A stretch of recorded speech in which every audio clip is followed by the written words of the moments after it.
Hey there, Primaniacs.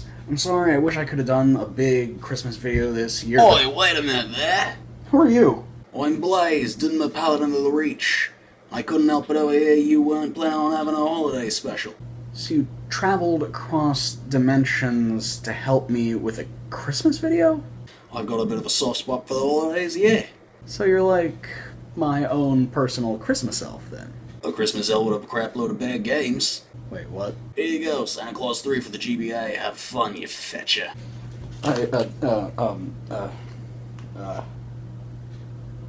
What just happened? So yeah, Santa Claus 3, The Escape Clause.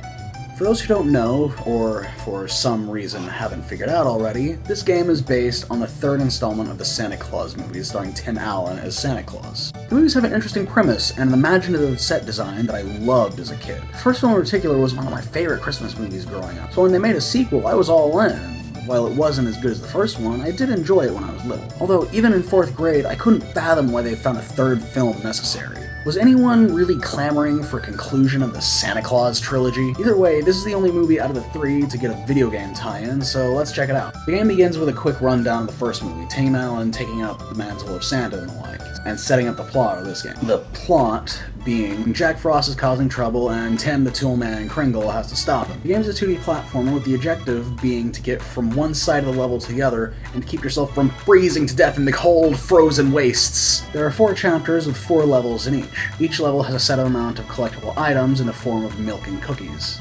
Initially, you play as Santa. Your moves consist of a jump, a double jump, a glide, and a pitifully short-range attack in the form of a jack-in-the-box that does just about as much damage as you would think.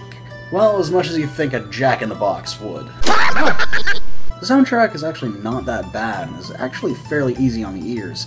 Usually it succeeds at giving off a cheery, Christmassy vibe, although the sound design is pretty weird. Like the jack-in-the-box sounding like a duck for some reason, and come on, we all know what it should sound like when Scott Calvin gets hit. The first chapter is just one extensive tutorial. I do like how as the levels progress in the chapter, the landscape slowly changes from a frozen tundra into the familiar, cozy aesthetic of the town from the movies. It's a nice touch that I do appreciate. The enemies in all the levels of this game range from laughably easy to absolutely infuriating, like these horrible little snowmen that throw snowballs at you from a distance and take an insane amount of damage. Yeah, Santa, maybe a wind-up toy isn't the best idea for your primary weapon. Yeah, generally this game is fairly straightforward until you finish the first chapter.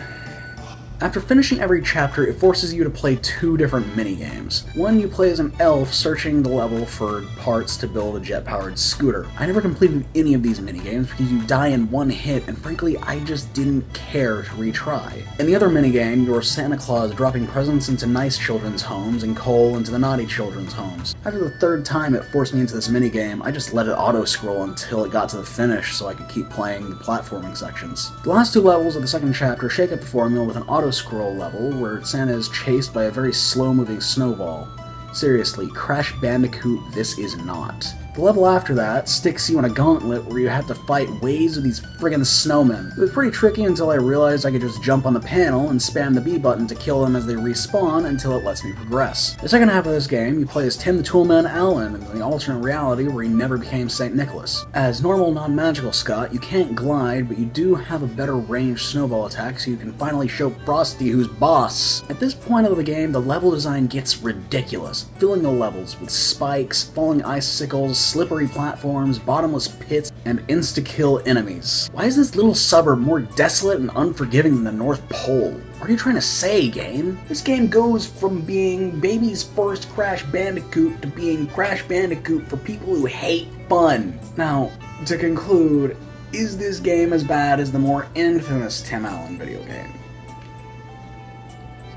No, but it is pretty short at only around 2 hours, and honestly, it's just plain boring most of the time, so when the difficulty spiked near the end, I just didn't have any interest to keep going. I hope this was a sufficient Christmas special for you guys.